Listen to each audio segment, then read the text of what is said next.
Welcome to our weekly Theological Institute. We continue our study of the Gospel of Mark. We've been going through the Gospel of Mark line by line. We remember that Mark is the first of the four Gospels to be written. So as they are in the Bible, they are out of order.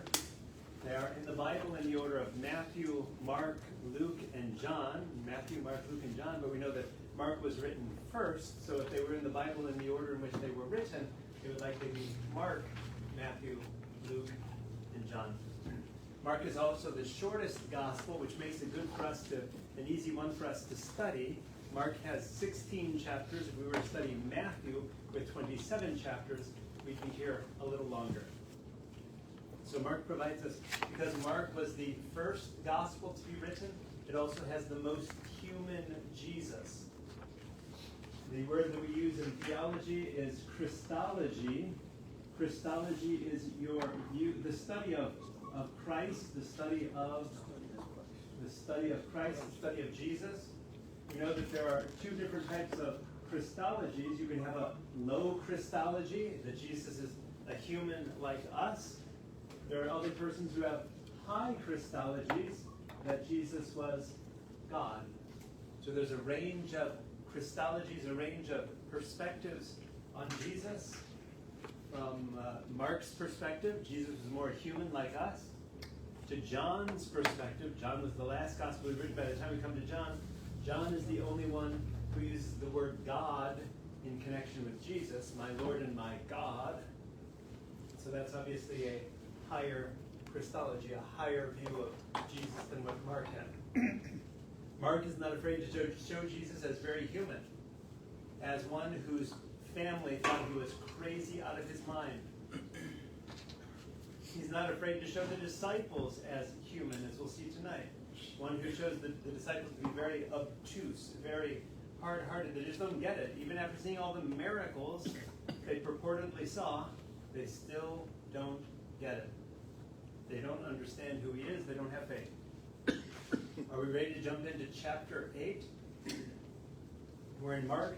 Chapter 8, we're using the New Revised Standard Version, the NRSV translation. For those who are following along, for those who are with us on Facebook, there's a link below this video to be able to have a link to the NRSV translation of the Scriptures. Chapter 8, for those of us who have the handout that we're using in this class, it's on page 9, Feeding the 4,000. Before we jump into Feeding the 4,000, should we just refresh our memory? What happened in chapter 6, verse 32 to 44? Where's that at? Chapter 6, verse 32 to 44. That's on page 7. Feeding the 5,000. Run your eyes over that story quickly. We're going to see what are the similarities and what are the differences between chapter 6's feeding the 5,000 and chapter 8 now feeding 4,000. Ready? Chapter 8, verse 1. In those days when there was again a great crowd.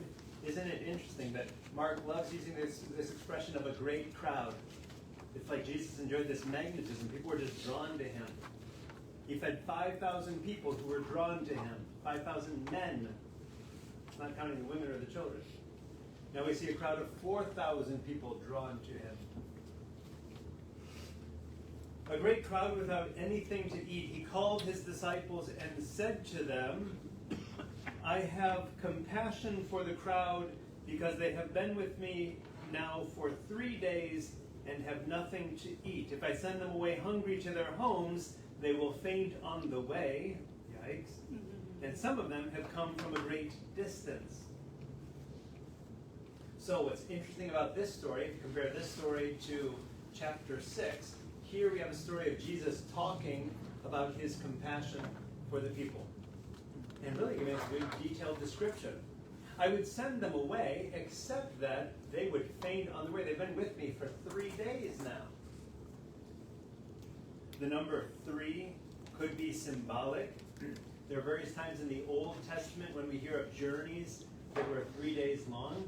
In the book of Genesis, in the book of Exodus, in the book of Numbers, in the book of Esther, Joshua, there are various examples of journeys that lasted for 3 days. So Mark would be putting Jesus within that tradition of persons who were on 3-day journeys. The Old Testament also has examples of 3-day fasts. So if we read the first book of Samuel, chapter 30, or the book of Esther, chapter 4, we hear 3-day fasts. Here are people who've been with Jesus for 3 days, who are hungry because they haven't eaten in those 3 days, and Jesus is not going to send them away hungry because they could faint on their way. It also gives us the impression, because he says that they would have to walk a great distance, they have come a great distance, that they're not close to home. We remember which side of the sea Jesus is on now? Jesus was previously on the western side, the Jewish side of the sea. Now Jesus has crossed over and is on the eastern side of the sea, the Gentile side of the sea. This is important because before Jesus fed the Jews, now who is Jesus going to feed? Non-Jews.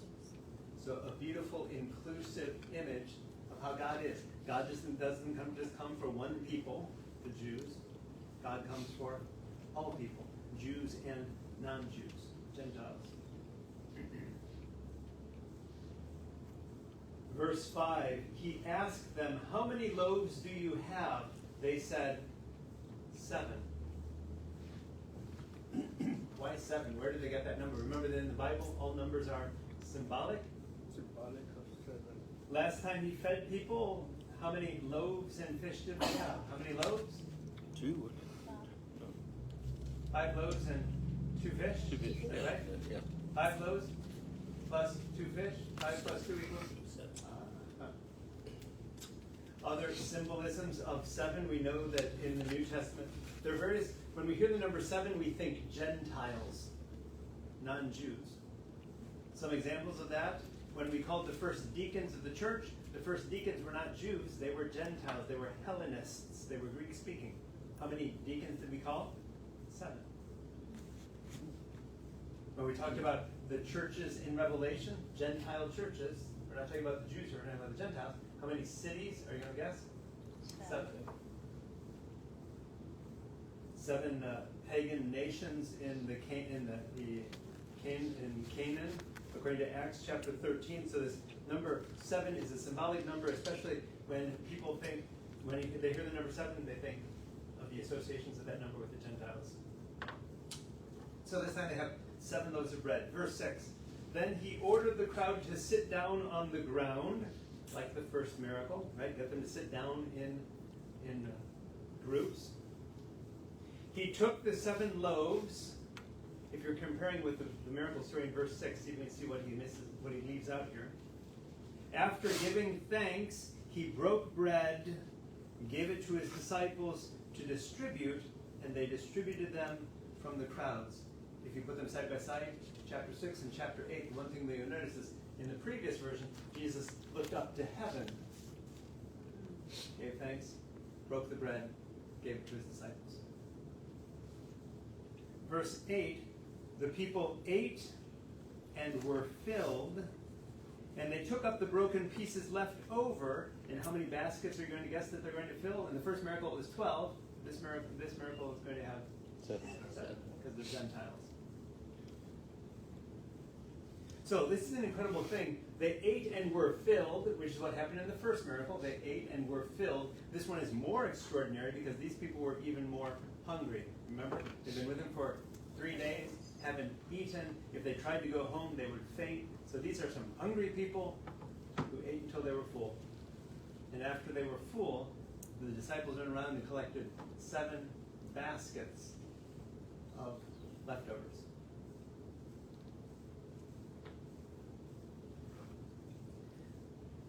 There's a lot of discussion about how this miracle might have happened. Mark, of course, gives us the impression that Jesus was a magician who just waved his hand over it and it started to multiply like popcorn. And it's hard to know. That would be a high Christology, that Jesus is able to take bread and fish and multiply it like that. A lower Christology, many scripture scholars look at it and suggest, boy, it would be rude if Vincent had some Twinkies in his pocket and Vincent just ate them alone. But what if Jesus did something where the 7 loaves that he was able to gather led other people to look inside their own pockets and purses and say, oh, maybe I should share what I have with others. It's a more human view of Jesus inspiring generosity, getting people sharing. I wasn't there, so I don't know what happened. All we have are the words of Mark. Verse 9, now there were about 4,000 people, not 5,000 like the first one. But, again, all numbers in the Bible are symbolic, so what could the number 4 symbolize that 5 doesn't? When you think 4, you think of north, south, east, west, the 4 directions. Ooh, a cool symbol of how it is that Jesus was bringing together people from the 4 directions, from the 4 corners of the world, and feeding all people. And he sent them away, and immediately he got into the boat with his disciples and went to the district of Dalmanutha. Don't ask me where Dalmanutha is because it's not on a map. We're left guessing. And of course we know that Mark was not great with geography, so we've not been able to find a city or a village with this name. We presume that it's a mountainous region, maybe northwest of the Sea of Galilee. We just are not sure. Some of the other differences that we see between chapter 6 and chapter 8, the feeding of folks, 5,000 in chapter 6, 4,000 in chapter 8. In chapter 6, he was with the Jews, he was teaching them. So not only was he feeding them with food, he was feeding them spiritually as well. It also was in chapter 6 that he referred to them as being like sheep without a shepherd. So as those who look more closely at scriptures, we enjoy looking at 2 different stories and seeing how are they similar or are they different. Just going to pause there and see what questions or thoughts come to mind as we hear that second multiplication of bread in the Gospel of Mark. Joe? Could someone interpret that as the first example of communion? As the first example of communion? That is an excellent question. I think what in Eucharistic theology we refer to as a sort of prototype.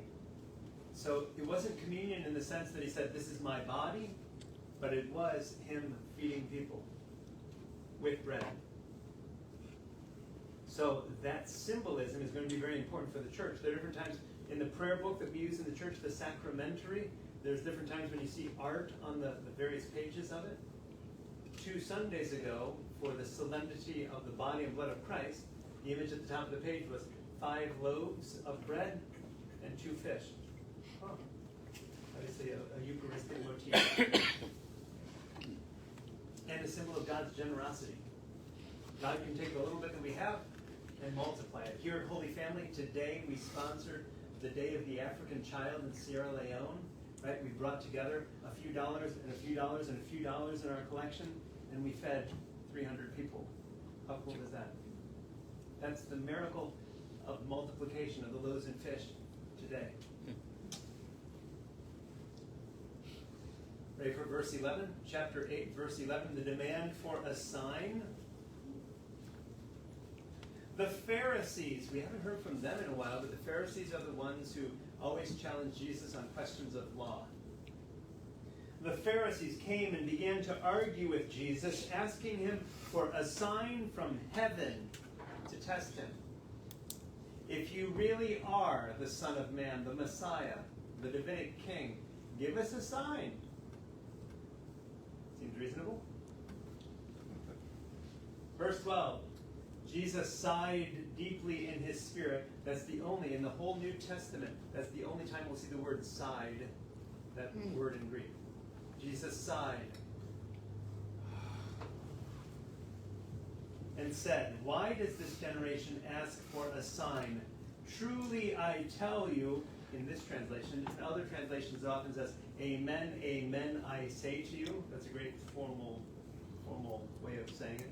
Amen, amen, I say to you. Anytime Jesus says that, it's sort of like, okay, listen up. Here the translation is, truly I say to you, no sign will be given to this generation. Verse 13, and he left them, and getting into the boat again, he went across to the other side. We know this time that he's going toward Bethsaida, because we're going to come to that in just a moment. But meantime, even though we have this image of Jesus getting into the boat, we come to a discussion now that presumably is in the boat because Jesus is in the boat. The disciples had forgotten to bring any bread, which seems odd because they just had their fill, it seems. But it's setting us up for what's to come.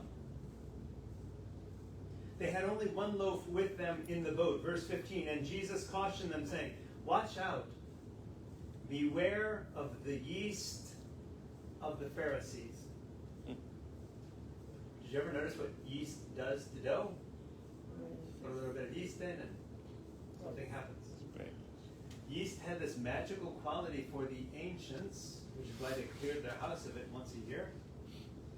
And for the people in this time, yeast is obviously a symbol of the moral corruption of the Pharisees.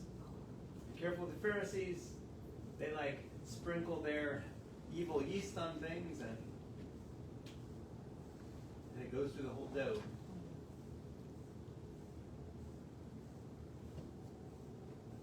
Beware of the yeast of the Pharisees and the yeast of Herod. What's interesting is that Mark is the only one who mentions Herod's name in this parable. When Matthew writes the same story, he's going to change Herod to Sadducees. So Mark was the first one to write. So what's interesting is that others who read his work, Matthew and Luke, are going to make different changes. Verse 16, they said to one another, it is because we have no bread that he's saying these things. Verse 17, and becoming aware of it, Jesus said to them, why are you talking about having no bread? Do you still not perceive or understand? Notice that the understand is going to come at the end of that section too. Are your hearts hardened? That's the sentence. Are your hearts hardened is one of those things that Matthew is going to leave out. Matthew does not want to have the picture of hard-hearted disciples. But Mark portrays Jesus and the disciples in a slightly more human way. Verse 18, do you have eyes and fail to see? Do you have ears and fail to hear? He's quoting the prophet Jeremiah here, Jeremiah chapter 5, verse 21. Jesus is making up these words that come from the prophet Jeremiah. And do you not remember? Remember what? Verse 19. When I broke the 5 loaves for the 5,000, how many baskets full of broken pieces did you collect? They said to him, 12. Verse 20, and for the 7, for the 4,000, how many baskets full of pieces did you collect? And they said to him, 7. Verse 21, then he said to them, do you not yet understand? The picture of Jesus' friends, even though they're seeing all of these miracles, all of these signs, all of these healings, all the multiplication, they're still failing to get it. The same ones who were purportedly in the boat with him before, remember that story? Be calm, quiet, be still. Jesus calmed the sea, and they still aren't getting it. Obviously a very low picture of Jesus' friends. Questions or comments on that before we go to verse 22? What is Jesus, it says the Pharisees began to argue with him, asking him for, why does Jesus have such a thing about like he said, his people didn't understand, so why is it such a big deal? He should want them to understand, right? So why wouldn't he, I guess, dumb it down for them so that they could understand? Any thoughts on that? The picture that Mark gives us, again, we know the Bible is not a book of history, it's a book of theology. But Mark is painting this picture of Jesus as one who's doing all these marvelous things for big crowds and teaching all of these people, but then he pulls them aside and tries to explain it to them in private. And even after doing that, and even after showing them all these signs, they still don't get it. They're pretty thick-headed. That's the picture that Mark is painting for us. Matthew is going to lighten it up. He's going to be easier on them. Vincent? Well, they're either really thick-headed or they're just not sure. Because, some guy comes up to me and says, come follow me. And I'm just like, well, okay. And then I go, and I see him do all this stuff, and I'm like, how is he doing this? keeps doing it. But how?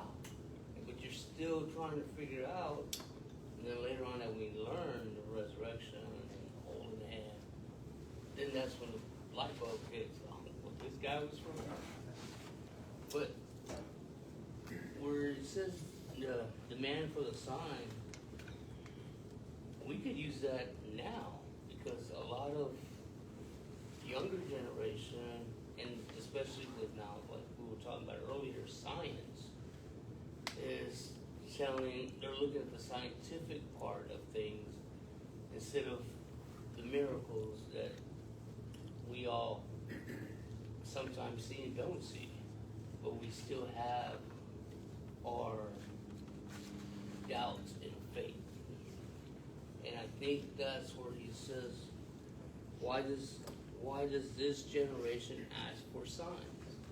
And it's the same as today. Give me a sign, Give me a sign, Lord. or I'm not, the weather changes because scientists say it's an atmospheric event. Yeah. You know, I think one of the things we have to understand, now 2,000 years later, we can be more critical about this text. We understand that if Jesus reportedly rose, Jesus died around 30 AD. Jesus died and reportedly rose from the dead then. Mark is writing his story somewhere around 65 to 70 AD, we imagine. Mark is writing these things down. Mark has some explaining to do. Why are you the first person telling us about something that happened 35 to 40 years ago? It would be like Father Jamie telling you for the first time about something that happened 35 to 40 years ago. Help me out. That would be 1981. Let me tell you what happened in 1981. Father Jamie, you're just telling us now? You've got some explaining to do. What was part of Mark's explaining? Part of Mark's explaining was, oh, well, the reason that you're just finding out about it now is because when Jesus was alive, we today call it the Messianic secret or the Markan secret. Anytime Jesus did something good, what did he do? Shh. Don't tell anyone. That's why you're only hearing about it now. I know it took place in 1981. I'm only telling you about it today. That's because back when Jesus did it, he said, don't tell anyone. And they listened to him. So Mark puts in all these things about the disciples being hard-headed and everything, because otherwise you would expect, after Jesus rises from the dead, you would expect all the apostles to go out and blab that around, and it would be common knowledge. Instead, Mark is writing 40 years later and trying to help people understand, why did it take you so long, Mark? What's the story? and even going further back to the beginning with feeding the 4,000. In this chapter 8, he doesn't discuss on how they were there already, where he does in chapter 6:30, that they had just done and taught everybody. And here, he's feeding, and just as you were saying, this is just almost like the first, what he had mentioned. And I guess that's what the significance of that story is, without saying. On this other one, he put down, after teachings and learning. And this one, he just said, well, we just fed 4,000 people. It's an interesting distinction. It's interesting that Jesus doesn't teach the Gentiles in the same way that he taught the Jews, because he interpreted it in different ways. Why would Mark have his story written in the way that Mark has this story written? But I think for us, especially in the independent Catholic tradition, what a beautiful thing that Jesus didn't just come and feed one group of people. He came to feed all people, especially symbolized by that 4,000 who came from the four corners of the earth. Ready for curing a blind man? This is a fascinating story. You're sitting down for this one?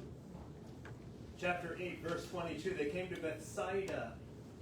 Some people brought a blind man to Jesus and begged him to touch him.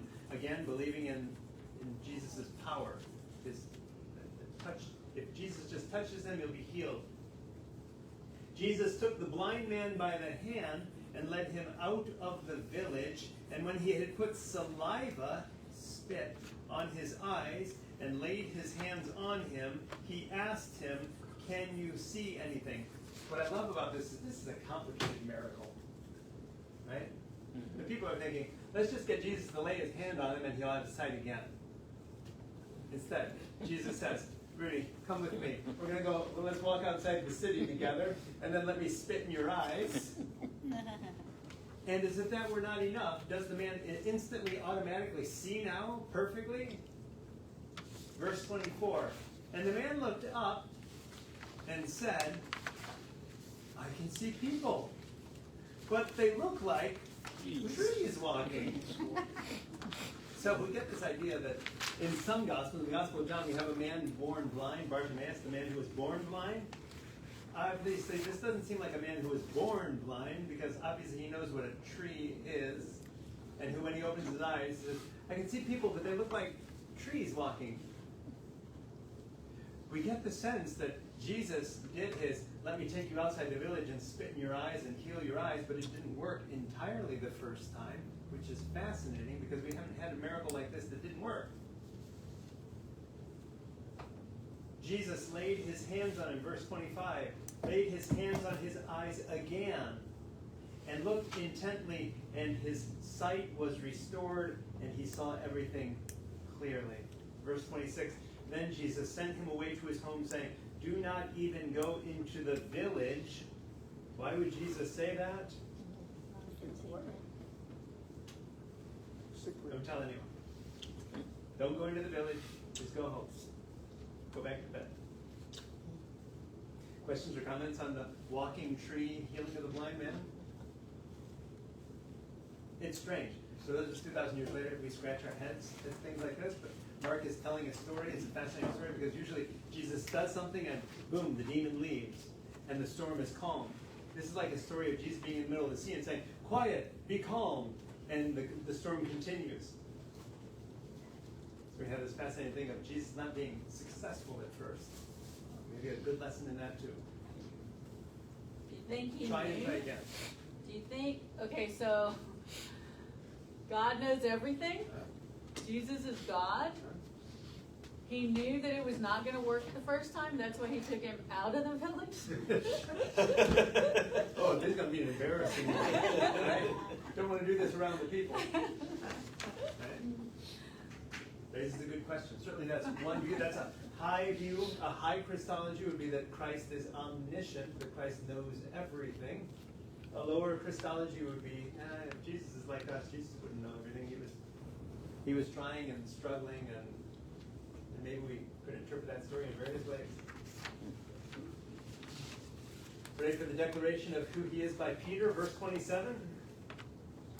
Jesus went on with his disciples to the villages of Caesarea Philippi. Interesting name because the town wasn't called Caesarea Philippi at that time. Philip was Herod's son. And so Philip, after Herod reigned, Philip became the next tetrarch in that region and rebuilt it and named the city both after the Caesar and after himself, Caesarea Philippi. And so sometime between Jesus' death, when Jesus actually visited that city with another name, and the time that Mark wrote, when the city had that name, Philip had done some rebuilding in that city and renamed the city. On the way, Jesus asked his disciples, "Who do people say that I am?" Think back to chapter 6, verses 14 to 15. There's a story of Herod trying to figure out who John the Baptist is. We have the same words here. They answered him, "John the Baptist." Some people think he's John the Baptist. Others, Elijah. Others think that you're one of the prophets. Verse 29, Jesus asked them, "But who do you say that I am?" Peter answered him. Peter is often the spokesman here. We know Peter is always the first of the apostles, of the disciples. He's usually the one who speaks up on behalf of them all. Peter speaks up and says, "You are the Messiah." And Jesus sternly ordered them not to tell anyone about him. The Messiah is the Hebrew word. The Greek word would be the Christ. The English word we might use is the anointed. You are the anointed one. Anointed, we used to pour holy oil. We used to pour oil, olive oil, on the foreheads of certain people, on priests, on prophets, and kings. The anointed one, then they were believing there would be a Davidic king, a king who would come to restore the kingdom of David. Jesus, we believe that you are that guy, the Messiah, the anointed one, the Christ who is going to come and restore the kingdom of David. Jesus sternly warned them not to tell anyone about this, not only because of what we refer to back here as the Markan secret, but also, think of that, what would happen if Herod, Philip's dad, the tetrarch at the time, heard that there's a guy who thinks he's the Davidic king? That wouldn't go over so well. What if word gets to Caesar, the emperor, that there's a guy out in the boondocks, out in the sticks, who calls himself the Davidic king, the Messiah, the anointed one? That would not end well. Jesus sternly warned them not to say anything about that to anyone. Verse 31, Jesus foretells his death and resurrection. This ties to the last section. Verse 31, it's also the first of 3 predictions of Jesus' suffering. Jesus is going to talk about suffering 3 times. This is the first time that we're going to hear it. Jesus began to teach them that the Son of Man, a title that he's going to use increasingly now, especially when he's talking about his own suffering and death. The Son of Man must undergo great suffering and be rejected by the elders, the chief priests, and the scribes. Those are just 3 groups of leaders in the Jewish people. Elders, chief priests, scribes. And the Son of Man must be killed and, after 3 days, rise again. Interesting expression. The other evangelists are going to say, and on the 3rd day, rise again. Mark says it slightly differently. He says, after 3 days, rise again. That becomes difficult for us because we believe that Jesus died on a Friday, rose on a Sunday, and then he didn't die after 3 days. He rose on the 3rd day. Friday, Saturday, Sunday. He rose on the 3rd day, not after the 3rd day, but on the 3rd day. Could be one of the reasons it was changed by later writers. Verse 32. Jesus said all this quite openly, and Peter took him aside and began to rebuke him.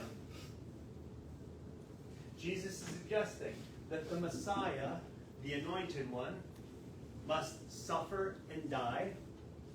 Peter is thinking, no. The Davidic king, the Messiah, is not going to suffer and die. So he's going to take his friend Jesus aside and rebuke him and correct him. Jesus is going to turn on him. Jesus is going to correct Peter. Ready for it? Verse 33, but turning and looking at his disciples, Jesus rebuked Peter and said, get behind me, Satan, for you are setting your mind not on divine things, but on human things. Did Jesus just call Peter Satan? What does Satan mean? Satan is the tempter. Right? Don't tempt me to think that I can be the Messiah without suffering, because the Son of Man must suffer and die. And you don't get it, but I'm going to have to repeat it 2 more times, that the Son of Man, the Messiah, is going to have to suffer and die. 3 times Jesus has to say this to his friends. Looking back on it 2,000 years later, of course, we understand that Mark, 40 years after the event, is trying to justify this whole thing. And one of the ways that he does it is by saying, oh, for those of you who thought that were disappointed that Jesus died, Jesus himself said the Messiah must die. Would suffer and die in the same way that Jesus did here. And then after the 3rd day, rise again. Are all 3 of the times that he tells them in Mark? Yes. We'll see that in other Gospels too, where he predicts his passion and death, but in Mark it's 3 times. And it plays into this whole narrative of Mark, who has a low Christology, a low view of Jesus, and a very low view of his disciples, where they just don't get it. First time Peter hears it, he pulls it aside and says, "What do you mean? No. Messiah doesn't have to suffer and die. Get behind me, you tempter." Does this story tie into later on where he rebuked him 3 times? Is that the same Peter? It's the same Peter, and the number 3 is very symbolic.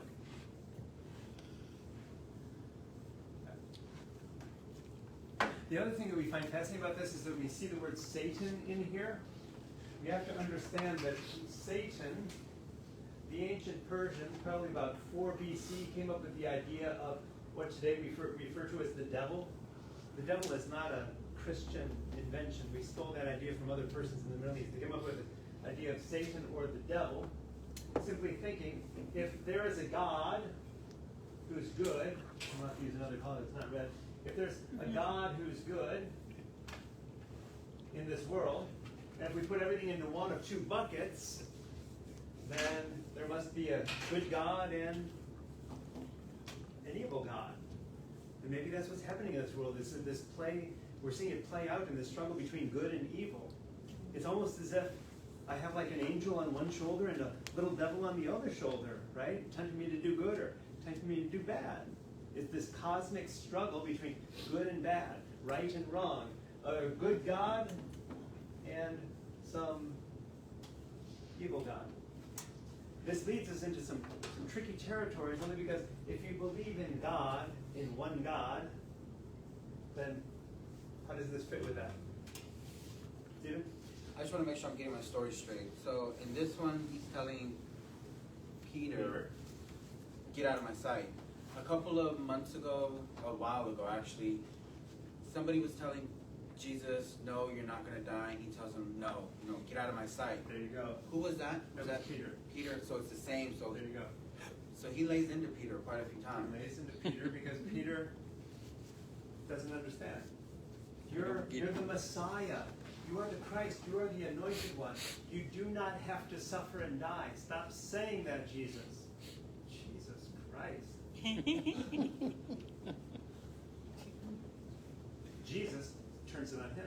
Peter thinks he's correcting Jesus. Jesus corrects him. Dude, no. Let me tell you how it is. The Messiah must suffer and die and be raised after the 3rd day. Might be my hearing.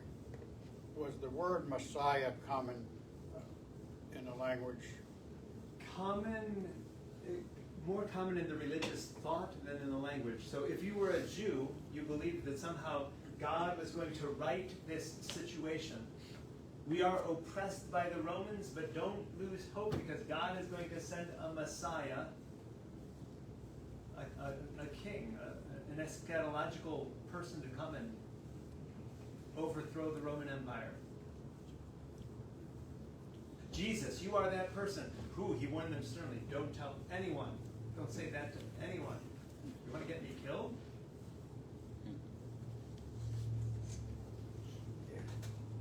Verse 34, Jesus called the crowd with his disciples and said to them, "If any want to become my followers, let them deny themselves and take up their cross and follow me." I love this translation because it's inclusive. Jesus was not inclusive. When Jesus spoke, he used the first person masculine form. If anyone wants to follow me, let him take up his cross and follow me. I like the fact that it's inclusive. However, let's acknowledge that Jesus was speaking with the language, the vocabulary of his day. In order to be my follower, what do you have to do? You have to suffer as well. Take up your cross and follow me. I'm going to suffer. You want to be my follower? You're going to suffer. Yikes. Verse 35, for those who want to save their life will lose it. And those who lose their life for my sake and for the sake of the gospel will save it. Words in this adulterous and sinful generation, of them the Son of Man will also be ashamed when he comes in the glory of his Father with the holy angels. Whoa, that was something we hadn't heard before. The Son of Man is going to come in glory. Suddenly, it takes on this eschatological tone of what we refer to as the Parousia. The word of the day is Parousia. Christ has died, Christ is risen, Christ what? Will come again. When Christ comes again, that is called Parousia. Jesus is now talking about the Parousia, when he comes again. When the Son of Man comes in glory with all the angels, this is what it's going to be like.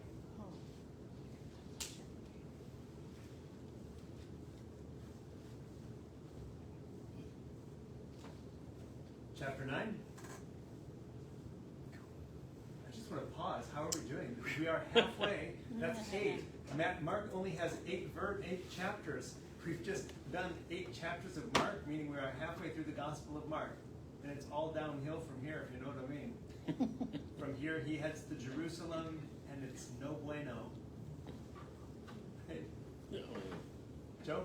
I don't want to slow it down, but Go for it. they use the term here, take up their cross. Yeah. Is that because the idea of a cross was a common punishment? It's an instrument of torture and execution. It was not a pleasant way to die. And if you died that way, and many did, many people were crucified back then. It wasn't just Jesus. I mean, they lined roads with crosses, with crucifixions. And if you died on the cross, it was believed that it was because of something that you had done. Cursed is the one who hangs on a tree.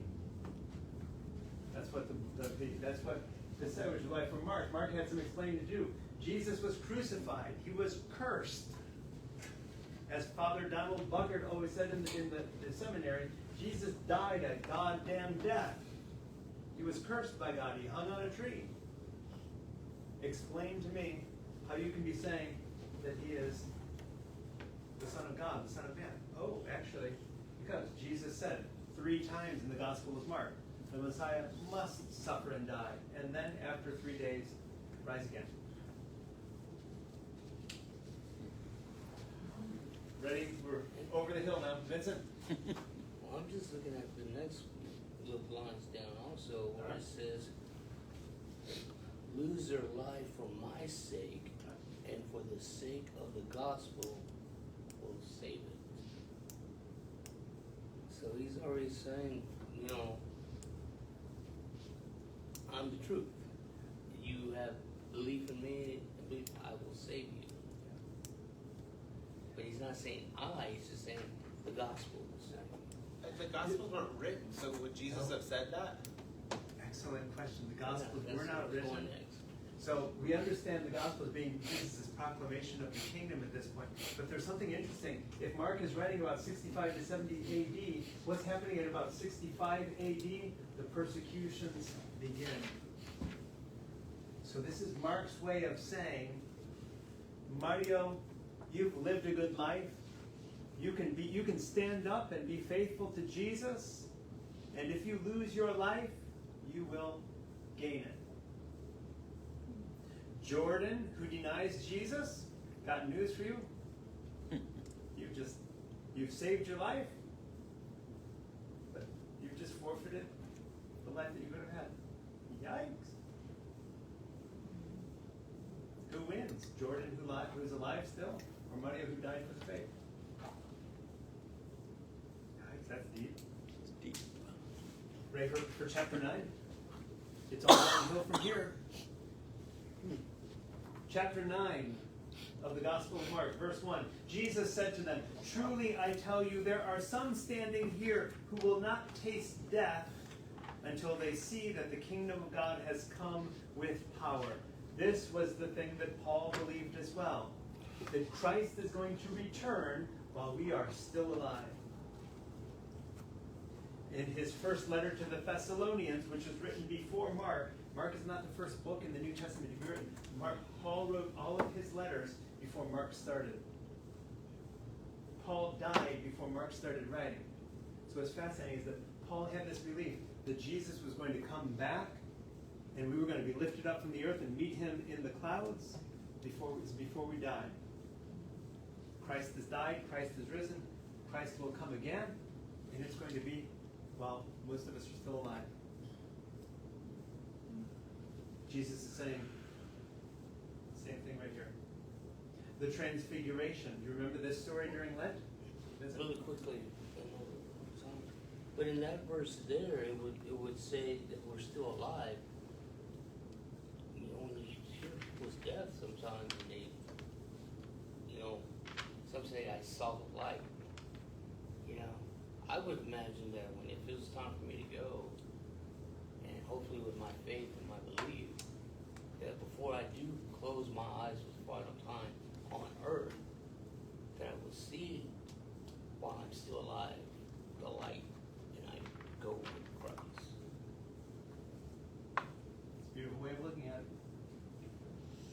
I haven't been through experience, I don't know how it is. Right? When the lion is pouncing on you, do you see the light, or you just scream in terror and wake up in God's presence? Oh, what happened? Transfiguration. Most people agree that the Transfiguration was a post-Easter story. So Mark is writing this. Jesus died in 30 AD, roughly. So Mark needs to believe that these are the things that happened in the 3 or so years leading up to Jesus' death. We typically understand the story of the Transfiguration as a story that was told of Jesus after these events, but kind of put back into that time frame to sort of prepare his disciples for what was going to happen here. Jesus rose from the dead. So this kind of foreshadows the resurrection, Jesus' glory. Chapter 9, verse 2 of the Gospel of Mark. 6 days later, numbers are always symbolic. This would be one of those things where we pull the concordance off the shelf and see where does the number 6 appear in the Bible. One of the places the number 6 appears is Moses when he was on Mount Sinai. How many days was Moses on Mount Sinai before the Lord appeared to Moses? 6 days. 6 days later, Jesus took with him Peter, James, and John, his inner circle. Remember, it's those three that are often with him during important times. There were 3 of the 4 that were first called, Peter and Andrew, James and John. I always wonder what happened with Andrew. Where's Andrew? Because he's the one that's missing out in these stories. Here it's Peter, James, and John. And Jesus led them up a high mountain apart by themselves. Which mountain? We have no idea. Tradition has it that it was either Mount Hermon in the north, or Mount Tabor, south of the Sea of Galilee, or Mount Carmel on the sea.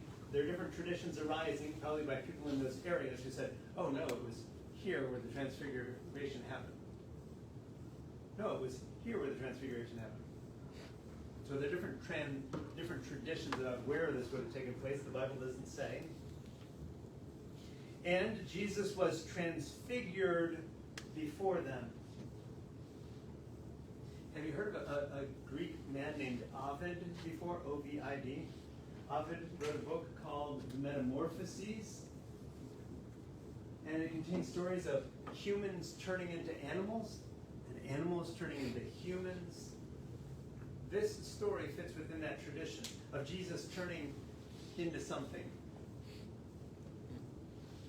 What is Jesus going to turn into in this story? Verse 3, his clothes became dazzling white. Dazzling white, a symbol of glory, right? Light. Such that no one on earth could bleach them as white as they were. This was nothing that anyone could have pulled off. This was supernatural. Verse 4, and there appeared to them Elijah with Moses, who were talking to Jesus, talking with Jesus. Okay? Who was Moses? Who was Elijah? Why were they the 2 people that we chose for this scene? Moses was the one who went up the mountain and received the law. Elijah, one of the prophets. So what we're to understand here is that Jesus is the fulfillment of the law and the prophets of the Old Testament, the Hebrew Scriptures. Verse 5, Then Peter, the spokesman again, said to Jesus, Rabbi, it is good for us to be here. Let us make 3 dwellings, one for you, one for Moses, and one for Elijah.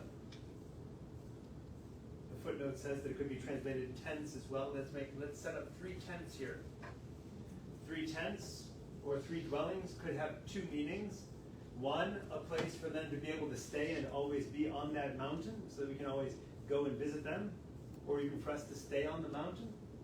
Another interpretation, when something holy happens in a site, so that people will always know that this is a holy place, a holy ground, those tents would sort of mark off the land so that no one would just walk across the land without knowing. It's almost like the police detective tape that they put around crime scenes, right? Do not enter. That would be the effect of putting a tent up on that space so that people don't walk into that space. This is where Elijah appeared. Put one over here. This is where Moses appeared. One here. This is where Jesus was transfigured.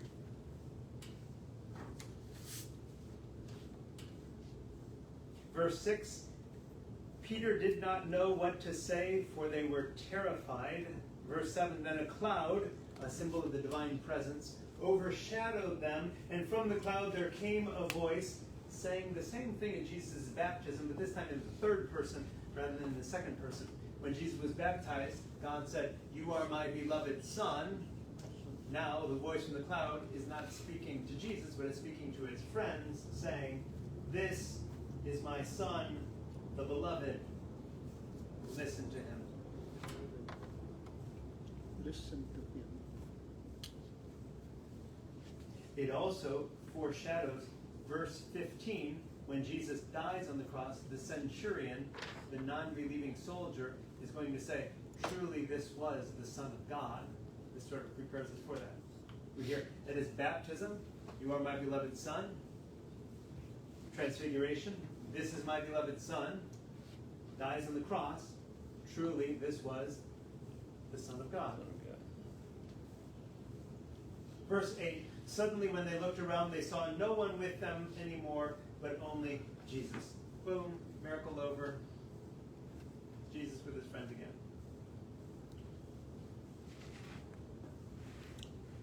Any comments on the transfiguration? I shouldn't ask questions like this. You should. Did they see Jesus as God?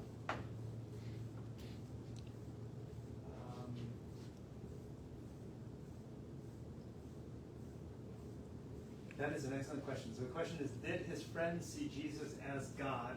I think the answer is no. Only because we never have them referring to him as God. They do get that maybe he is the Messiah, as Peter pointed out. But it's going to be, Mark has a very low Christology. It's going to take for us to get to the Gospel of John for us to have a much higher Christology. Here, Jesus is still very much human, but we get the sense that Jesus is the Messiah. So we don't have anything in Mark that suggests that they thought, ooh, this is God.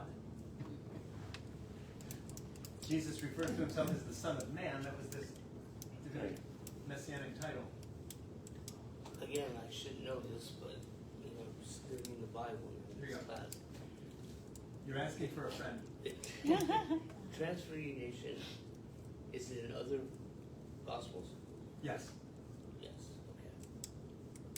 Mark is simply the first one to write it. That's the question. Is the transfiguration, we're going to find it in other Gospels. We first see it in Mark. And I think the importance that it was written as a human part was to show the way I'm seeing it is Elijah and Moses. One, like you said earlier, one was the law and one was the prophet. And for the disciples to see that the law says this and it was coming, the prophet said this, it was coming, then the voice said, this is him. He's here. And then that's when the hard-headed people were like, okay, I got you. Remember, this was several weeks ago. What we have here, it's called the chronology of the 4 Gospels. this allows us, and if you need to make a copy of it, we may have some extra copies here, we can make extra copies. This allows us, for instance, on page 3, to be able to look up this story in Mark chapter 9, verses 2 to 10, Transfiguration, and to see where the other stories are in the other Gospels. So that if you wanted to make an evening of it, you could put it side by side with Matthew's Transfiguration story and Luke's Transfiguration story to see who tells it the same way, what details do they have in common, what details are different between them, and then it becomes fascinating. And as you follow down that list, you start to see, who has these stories in common. Why did Matthew have a certain story but Luke not, etc. So it's always interesting to compare. If you're always wondering, is a certain story in other Gospels? It's the chronology that we have here, or the synopsis, we often call it the synopsis of the Gospels, that can tell you what are the Gospels they're in, how are they similar, and how are they different. The coming of Elijah, verse 9, chapter 9, verse 9 of the Gospel of Mark. As they were coming down the mountain, Jesus ordered them not to tell no one about what they had seen. You've heard this before, right? Don't tell anyone. Until after the Son of Man had risen from the dead. Ooh, so now it's actually time limited. Usually Jesus says, shh, don't tell anyone.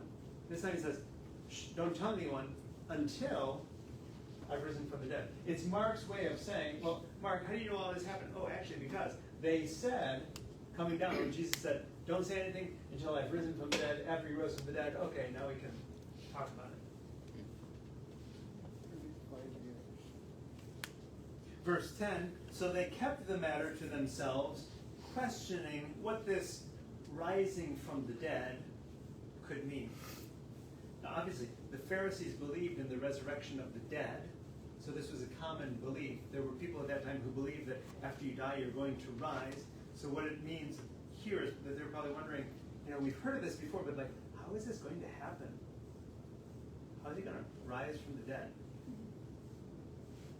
Verse 11, then they asked him, why do the scribes say that Elijah must come first? Verse 12, Jesus said to them, Elijah is indeed coming first to restore all things. How then is it written about the Son of Man that he is to go through many sufferings and be treated with contempt? I tell you that Elijah has come, and they did to him whatever they pleased, as it is written about him. Elijah has come. Who is Elijah? Elijah was the prophet who was believed to be so holy that at the end of his life, God did not permit him to die. Instead, the flaming chariot came down from heaven. He stepped onto the flaming chariot. Swing low, sweet chariot. The Negro spiritual is based on that event. He stepped on the flaming chariot, was taken up into heaven. Elijah has come. Who did he come in the form of? Jesus is telling us in the form of John the Baptist. John the Baptist was Elijah. In the same way that Elijah suffered, John the Baptist suffered. Was he killed? John the Baptist? No. Elijah. Elijah? He was, according to the Same stories. Same thing to him. No, John the Baptist they beheaded, according to the stories that we're told. And of course, the Bible is not a book of history; it's a book of theology. The stories that we're told is he was so holy that instead of dying, he stepped on the flaming chariot and went up to heaven. Oh, Elijah. Yeah. The end of his life. Yeah. He was spared. He was spared.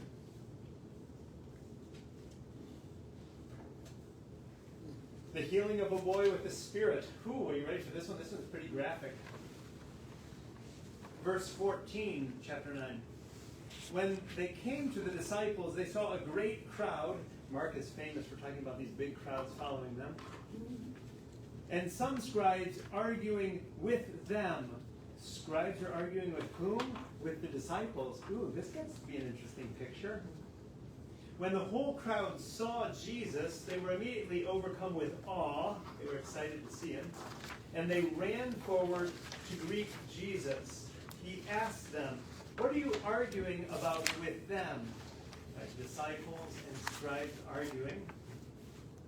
Verse 17. Someone from the crowd answered him, Teacher, frequent title for Jesus. I brought you my son. He has a spirit that makes him unable to speak. Ooh, Jesus doesn't even get an answer to what they were arguing about. This is a fast transition here. Instead of getting an answer to that, there's something more important brewing than their little petty argument over there. And that is, my son has a spirit, demonic possession now. Remember, this is 2,000 years ago. It was probably a physical ailment. Think epilepsy. When you hear this story, think epilepsy. He's having an epileptic episode. They didn't have those words necessarily at that time. Matthew, interestingly, is later going to use the word epileptic. Mark doesn't say he was epileptic, says he was possessed by a demon. It makes him unable to speak. And if you've ever seen anyone in an epileptic episode, that's how things go down. Unable to speak, and whenever the demon seizes him, it dashes him down, and he foams and grinds his teeth and becomes rigid. And I asked your disciples to cast it out, but they could not do so, which is interesting, because in Mark chapter 6, verse 7, Jesus gave them authority to do what? To cast out demons. That was Mark chapter 6, verse 7. Verse 19, Jesus answered them, you faithless generation. You get the sense of Jesus being exasperated. You faithless people. How much longer must I be among you? How much longer must I put up with you? Bring him to me. And they brought the boy to Jesus. When the spirit saw Jesus, it immediately convulsed the boy, and he fell on the ground and rolled about, foaming at the mouth. This is interesting. Instead of Jesus jumping in and doing something, he enters into a conversation with the people. Jesus asked the father, hey, how long has this been happening to him? And he said, from childhood. It has often cast him in the fire and into the water to destroy him. But if you are able to do anything, have pity on us and help us. You get the sense of epileptic seizure happening here. Jesus asking his dad, boy, how long has this been going on? It's happened his whole life. This is not something that's happened anytime soon. And in fact, sometimes when he goes into a seizure, he'll fall into the fire. Or he'll fall into water. It's just terrible. Jesus said to him, if you are able, you did not just say that to me. Did you hear what the father said to him? If you're able to cure my son. And Jesus gives him the finger. He said, you did not just say that to me. If you are able, all things can be done for the one who believes. You've heard that before. All things are possible with God. Verse 24. Immediately the father of the child cried out, I believe. Help my unbelief. What a great line. That's like a famous line in Scripture because I think it's a common sentiment of ours. Lord, we believe. Help our unbelief. Verse 25. When Jesus saw that a crowd came running together, he rebuked the unclean spirit, saying to it, you spirit that keeps this boy from speaking and hearing, I command you, come out of him and never enter him again. We've already heard the story of the sea. Jesus commands the wind and the sea, and what happens? It listens. You can guess where this story is going. Jesus commands the demon. What happens? Verse 26, after crying out and convulsing the boy terribly, the demon came out, and the boy was like a corpse, so that most of them said, he is dead. But Jesus took him by the hand and lifted him up, like he did with Peter's mother-in-law, like he did with Jairus' daughter. The same words are used here. He took him by the hand and raised them up. The same word that is used when Jesus rose from the dead. He lifted them up. And the boy was able to stand. Verse 28, when Jesus had entered the house, we don't know whose house at this point, his disciples asked him privately, why could we not cast it out? You gave us the authority to cast out spirits. Why couldn't we do this?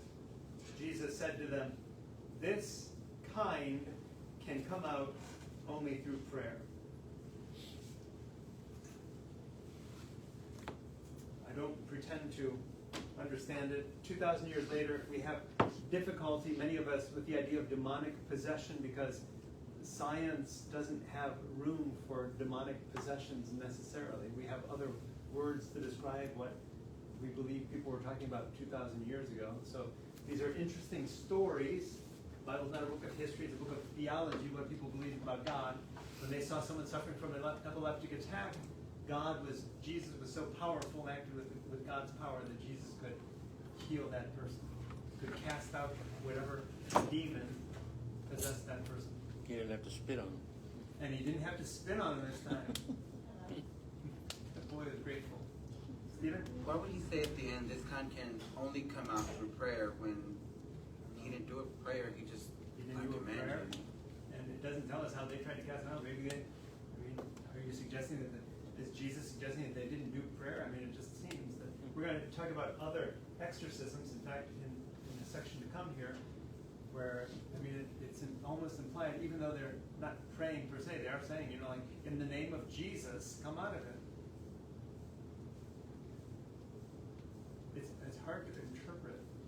Mark wrote these words 2,000 years ago, never imagining that people like us were going to be sitting awake late at night, trying to parse every word and say, why did he say this and why did he say that? Mark had no idea 2,000 years ago.